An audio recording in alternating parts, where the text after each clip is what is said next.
বাসা খোঁজা বা বাসা চেঞ্জ করা দুইটাই কিন্তু অনেক কষ্টের। সো এই কষ্টের সম্মুখীন যেন আমাদের বারবারই হতে হয়।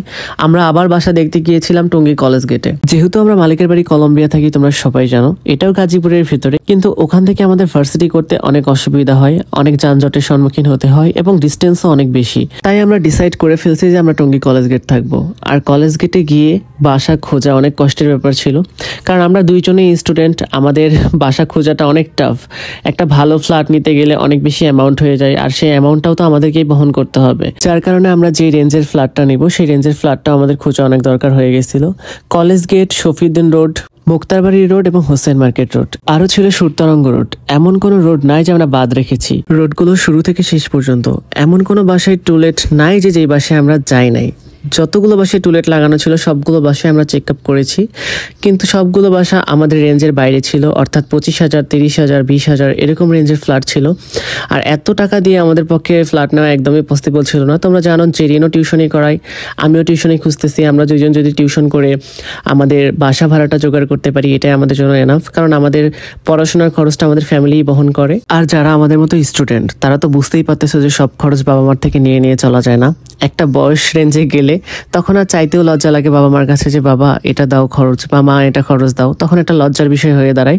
যার কারণে আমরা দুইজন টিউশনিও খুঁজতেছিলাম, ভাবতেছিলাম যদি কিছু স্টুডেন্টস পড়াইতে পারি তাহলে নিজেদের খরচটা নিজেরাই করতে পারবো, এটাতেও অনেকটা ভালো হবে। বাসা খুঁজতে খুঁজতে যেন অনেক টায়ার্ড হয়ে গেছি। কলেজ রোড থেকে একদম শেষ মাথা বটতলা পর্যন্ত আমরা চলে গিয়েছিলাম বাসা খোঁজার জন্য, যদিও একটু বাসা কম রেঞ্জে পাওয়া যায় এই কারণে। কিন্তু সেখানে গিয়ে টেন্টসের রুমগুলো দেখেও বুঝি যে একই রকম ভাড়া পড়ে যায় 2 রুমের, তাহলে এটা ফ্ল্যাট নেওয়াই ভালো। যার কারণে আমরা ফ্ল্যাট খুঁজতেছিলাম, খুঁজতে খুঁজতে একটা ফ্ল্যাট পেয়েও গেছি। এই ফ্ল্যাটটা 2 রুমের ছিল এবং আমার কাছে অনেক ভালো লেগেছে। কিন্তু পছন্দ হলেই তো হবে না, আমাদের যে বাজেটের ভিতরে আমরা নিব সেই বাজেটের মধ্যে তো থাকতে হবে। এই ফ্ল্যাটের ভাড়া চেয়েছে 11,000 টাকা, যার কারণে আমরা এই ফ্ল্যাটটা দেখেই চলে আসছি।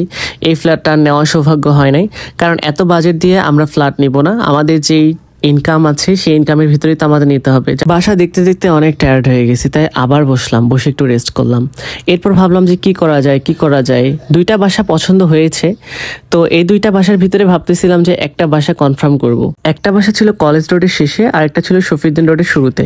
তো 2টা বাসায় ভালো লেগেছে আর 2টাই আমরা রেখেছি, কিন্তু চিন্তা করতেছি যে কোনটা নেব। শফিউদ্দিন রোডের শুরুতে যে বাসাটা দেখেছি আমার তো ভীষণ পছন্দ হয়েছে। এই বাসায় লিফটও আছে, আর এই বাসার 7th ফ্লোরটা আমার ভালো লেগেছে, আর 7th ফ্লোরই ভাড়া হবে। তো এখন চিন্তা করতেছিলাম যে এই বাসাটা কনফার্ম করব নাকি যে বাসাটা দেখে আসলাম সেই বাসাটা কনফার্ম করব। এই বাসাটা এর আগেও আমরা দেখে গেছি, এই বাসাটা তো আমাদের অনেক বেশি পছন্দ হয়েছে, তাই ভাবলাম যে এই বাসাটাতে আমরা অ্যাডভান্স করি। আর এই বাসাটাতে অ্যাডভান্স করে আমরা 1 তারিখে উঠে যাব এই বাসায়, এটাই আমরা নিয়ত কনফার্ম করি। এবং ভাবতেছিলাম যে তোমাদের বাসাটা দেখানো উচিত, যেহেতু তোমরা ভিউয়ার্স আছো, আমাকে পছন্দ করো, আমার লাইফস্টাইল পছন্দ করো, যার কারণে আমি বাসাটা দেখানোর জন্য ছাদের উপরে নিয়ে গেছিলাম তোমাদের, কারণ 7th ফ্লোরটাই আমাদের পছন্দ হয়েছিল। এর যা বাসায় যে বাসাটা দেখানোর জন্য তোমাদের নিয়ে গেলাম, ভাড়া যে আছে সে তালা মেরে বাইরে চলে গেছে। তো নেক্সটে অন্য একটা ভ্লগে আমি দেখাই দিব আমার বাসাটা, আর নতুন বাসাটা কেমন লাগে অবশ্যই সবাই সেখানে জানাবা। আল্লাহ হাফিজ এভরিওয়ান, নেক্সট ভ্লগে দেখা হচ্ছে।